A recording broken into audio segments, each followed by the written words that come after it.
Finn, Ívar, tap hérna og serían búinn, þetta lítur að vera ansi sárt núna. Já, náttúrulega sárast náttúrulega leikur 2 og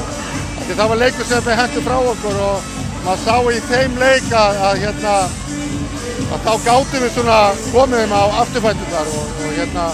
og þá það var svona þung yfir þeim. En leiðum við að ná framlengingunni þá sá maður að það spreyttist hjá KR og þeir fengu svona trúna aftur og viljan og þá bara svona sneri serían og eftir það hafa KR einhvern veginn verið örlítið betri og þeir setja stóru skotið sínu, þeir setja vítið sínu og meðan við erum að brenna af vítum og svona stóru skotið. Þessi leikur í dag, þið eruð alltaf verið í skugganum á KR-ingunum en náið aldrei að svona gera þetta að jafna að komast yfir. Hvað veldur því? Já, það er sem ég segir, leið og við erum að komast í eitthvað og færa þetta ná takja leiknum þá setja þeir stór skot og Brynjar setti svaka stór skot allan leikinn og hann átti bara frábæra leik og munurinn sá að þeir hitta betur fyrir utan þryggjastæðalínuna heldur en við og það er kannski það sem skilur að milli í svona miklu baráttu leik.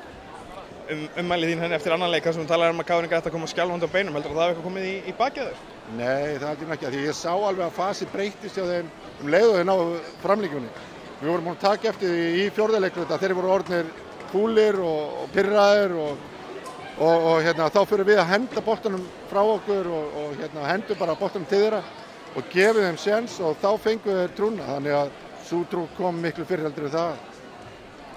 Þessi síðustu 3 árin var í Haugum sem við erum að ljúka núna, það hafa verið rosalega mikill öldudalur, getum við ekki talið að Haugar séu áfram á uppleið? Jú, ég myndi segja það, við erum náttúrulega með ungt lið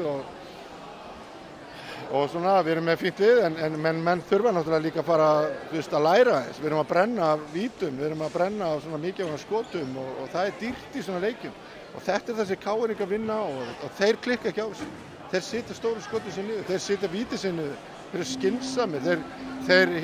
klára sínu sókn. Við lentum oft í það að vera með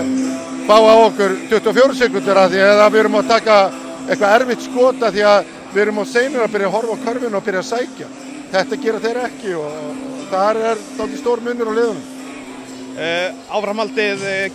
getið þið haldið áfram núna að byggja með þennan kjarna áfram? Hvernig það? Þetta er ekki eins og við sem að falla á aldri.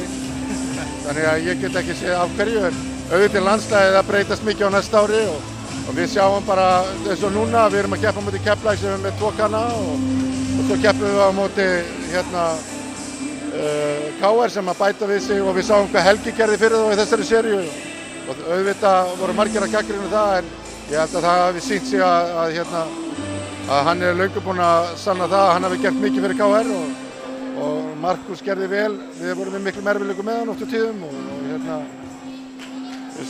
auðvitað er hægt að gagnrýna það að vera alltaf að setja menn inn en mér sýnst bara karakter hafa það mikið karakter að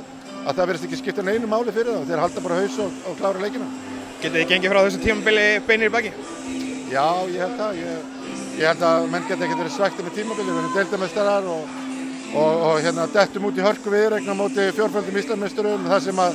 eiginlega allir leikir geta dott í hvorum einn sem er og auðvitað er sárt að detta út núna en eftir kannski einhverja viku þá